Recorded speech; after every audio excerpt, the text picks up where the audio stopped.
Okay, guys, so here I'm going to give my first review. This is of Six Flags Over Texas in Arlington. So I went to Six Flags over what I believe was spring break in that area. It was my spring break too. It was a Sunday, like second week in March, relatively cold. Um, may have scared some of the crowds off. The weather was like in the 50s. So yeah, I'll just start off with some general impressions of the park. The staff was fairly nice. The park is gigantic. Lot of land, a lot of space between rides. Definitely get a good workout in walking around. Overall, I wouldn't say the theming or the landscaping is anything like remarkable, but it's not bad. I mean, this is a Six Flags. We know that it's sort of um, just catering to thrill rides in general, and maybe not as much of an emphasis on theming. So yeah, but overall the park was fine itself. Had a pretty good time. Got some good rides in. But yeah, let's just start off with the coasters. So, New Texas Giant, probably the biggest draw to the park these days. I believe the first RMC. Got two rides in on it. Oh, I should also mention that I had the Flash Pass, but it was the lower level Flash Pass, not the expensive one that I believe lets you keep going on again and again. This was the Flash Pass where it like holds some sort of digital like space in line for you, and says, okay, come back in like 45 minutes or an hour or whatever. In terms of general crowds, I'm not necessarily sure it was worth it. Most rides were between, let's say, like a 15 minutes, a half hour wait. The Giant and Titan both were probably more like 45 to over an hour.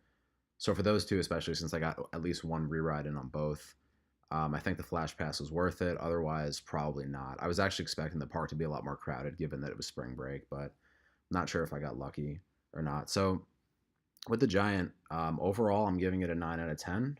Really good ride. So the biggest pros are the first drop is really fun. There's some decent airtime, some cool overbank turns. I like that there's a tunnel on it. The kind of 50s car theme was pretty cool.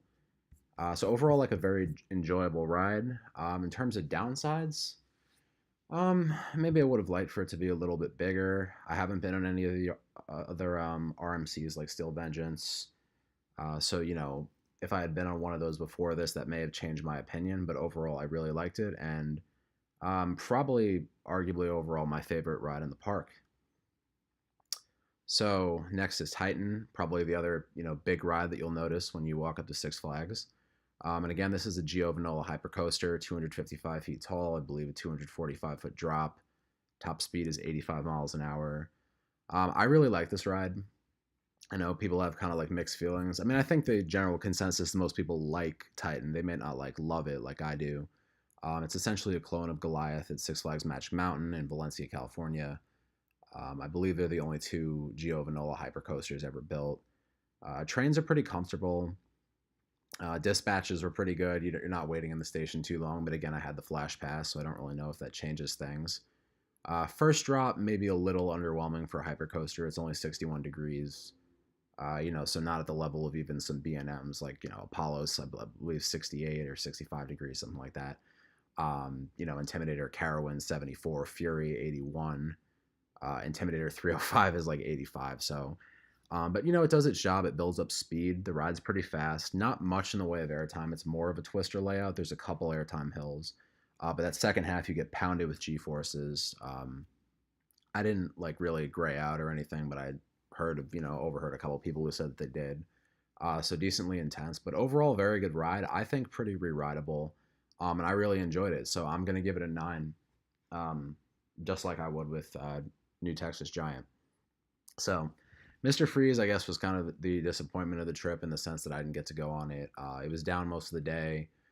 It may have been open. I did see it testing for like an hour or two.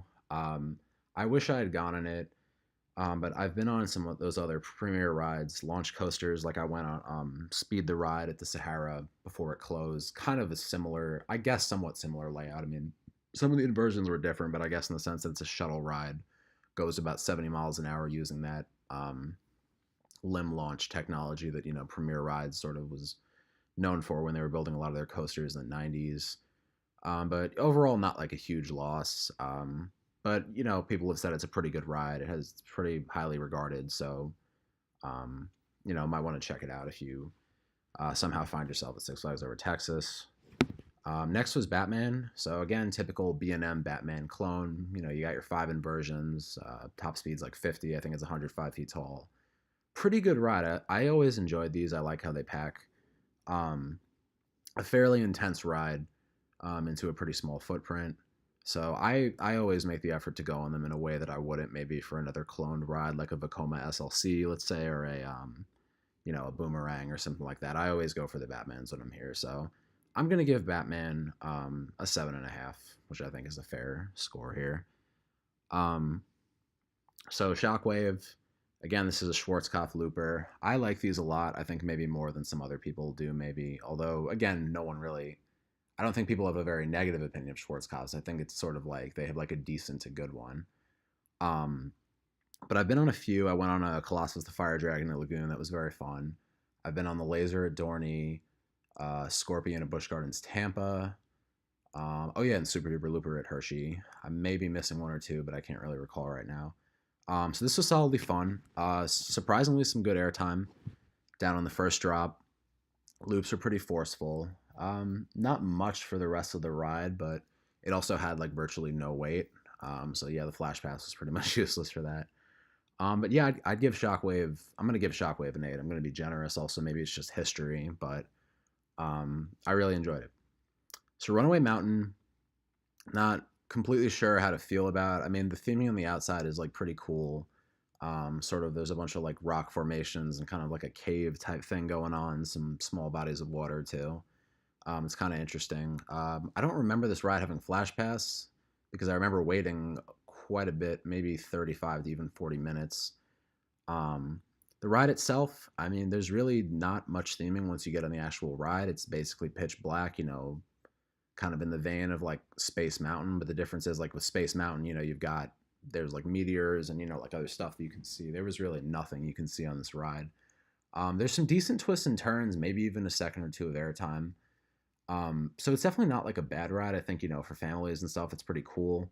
I do wish the ride was themed a little bit more on the inside. Maybe the operation sped things up, but that may not even be their fault. I mean, the ride operators at Six Flags Over Texas were pretty good for the most part. Um, I think the issue is just that it's just not a high capacity ride. Like the cars are pretty small. I think it's like a 2x2 car. Um, but I'll give Runaway Mountain a 6. Overall, it was a solid ride. And especially worth doing maybe to get out of like a hot Texas day. For a little while anyway. So the next one is Judge Roy Scream. I hated this roller coaster. It was one of the worst wooden coasters I've ever been on. It was very rough. Seemed like it was maintained very poorly. It has a very nice setting right over the lake near kind of the entrance to the park. I would not re-ride again. It was just very rattly. I was sitting towards the front within probably the first 2 or 3 rows, and I could not believe how this thing felt like it was falling apart. And I've been on some pretty intense wooden coasters. I'm saying, like I've been on the Voyage and Boulder Dash and things of that sort, and this just was like, I wouldn't say I was fearing for my life because the ride's not that big. It's like what 80 feet tall, goes like 50 miles an hour or something. But I was pretty disappointed in that, so I would not re-ride. So Pandemonium, typical spinning coaster. Don't remember the manufacturer. I think it's more Sone or however you pronounce that. I went on one. I went on a clone of this back when it was like Tony Hawk's like free spin or whatever it's called at Six Flags Fiesta Texas, and it gets a pretty decent ride. It's fun. Um, it was kind of fun because I was going down backwards on pretty much every drop, so that kind of added a little bit of craziness, or that element too. But yeah, overall, worth riding. Oh, sorry, for Judge Roy Scream, I'd probably give it. I forgot to give a score for that. I'd probably give it like a 2 or a 3 out of 10. Honestly, like not worth it. Pandemonium, I'm gonna give a 6 too. Probably in the same category of like worthiness as Runaway Mountain in terms of rideability. Joker, we actually skipped. Again, I think it was down most of the day. I'm not sure if just it was the fact that it was early in the season for Six Flags, and they weren't running everything at or running rides at all. Even if some they were running at like partial capacity, some they were just closing. So I didn't end up going on Joker. I haven't been on any of those style of, I forget what they're called. Is it Intamin Zack Spin, I think? But I've got to get on one like eventually. But I guess that's for another day. The Mine Train was decent. Um, had one of those like multi lift hill. I think I did like three different lift hills, a couple decent drops. Sat in the back, a second or two of airtime, more for families. But yeah, decent ride. I'll give that a six too. I'll be generous, I guess, just for like nostalgia reasons. Kind of maybe a classic. I'm not really sure. I haven't. I don't really have many ties to Dallas, but if it's one of those just classic mine trains that you grew up with when the park opened, this was the original Six Flags, whatever. Maybe that counts for something. La Vibora, which is the bobsled coaster, that was closed the entire day, so we didn't get to go on that. And then I did not go on either of the kiddie coasters, just because I usually tend to skip them. That's just how it is. I'm not really that desperate for credits, even though obviously I want to bump up my coaster count as much as I can. Um, yeah, so just to recap, I think for a must do, I would say obviously the new Texas Giant, excellent RMC coaster. That's really the reason, if you happen to be in the Dallas Fort Worth area and, besides just trying to pick up some credits, that's really the main draw. Titan, if you haven't been on Goliath, I'd been on Goliath already. So I think maybe that sort of, I was like familiar with the layout, and I love Goliath. I think Goliath's a great ride, just as Titan was too. So that's really fun. That's a good credit to pick up. Mr. Freeze, again, heard very good things about. I've been on some Premier Ride launch coasters, like again, like I said, Speed, which got torn down in Sahara. Unfortunately, that was an excellent ride. Been on a few other Premier launches too, like Poltergeist at Fiesta Texas, and Flight of Fear at King's Dominion. I mean, I guess the Mummy; those are Premier launch rides too, although not really in the same style of train or anything like that. But I've been on those. But it's probably going to be a good ride. I would say that I would put that in the must-do category. Um, Shockwave, I'm going to throw in the must-do category there also, just because again, it's a classic Schwarzkopf looper. There aren't that many of them left. Might as well go on it and get the credit while you get the chance, and it's a pretty solid ride. You know, and then for the maybes, like if you have time, um, or whatever. Like again, Batman the Ride clones are always good. They're always like a solidly fun time. Runaway Mountain, especially if it's hot out, a good way to get out of that scorching Dallas heat. Again, just be prepared to wait because it has very slow operations. Judge Roy, I would have. Oh wait, sorry. Pandemonium, kind of in the same category. I would say maybe do it if you have time. It's not like mandatory or anything. I can't really attest to Joker, but I would say it's kind of in the same category. Maybe if you got time to kill. And Runaway Mountain's sort of like that too. If you're just looking to pick up the credit, not in a rush, like go for it. Judge Roy is really the only ride I'm gonna say to like completely avoid here. It was just, man, it was terrible. I've been on some pretty shitty wooden coasters too, like the Lake Compounds Wildcat and the Hershey Wildcat come to mind. Rebel Yell at King's Dominion was pretty rough, but maybe not in that category. But this was probably like, oh, and the wooden coaster at Lagoon too, that was really bad. But it was probably in like solidly my bottom five like wooden roller coasters I've been on. So definitely avoid Judge Roy. Again, other than that, there are a few rides that were closed. La Vibora, I went on Avalanche at King's Dominion. And that was, like a clone of La Vibora basically. So that was a solid ride. So, if you want to go for that, go for it. Um, Again, Joker was closed. Haven't really been on those types of like fourth dimension coasters, so I can't really attest to it. Um, but yeah, other than that, yeah, I had a solidly good time at Six Flags Over Texas. I think I would go again in the near future, provided that they added maybe one or two new coasters. They don't seem to have like a lot of like newer rides, and it's kind of weird, given that it's sort of like the flagship park. Um, of, well, not the flagship park of the Six Flags chain, but like one of them. Like it's one of the anchor parks. I think it was the original. I mean, it's kind of regarded as like, these days like Great Adventure and Magic Mountain over Texas are kind of considered the biggest, but it sort of seems like Six Flags is kind of like in the ride department, I guess, sort of neglected it to some degree.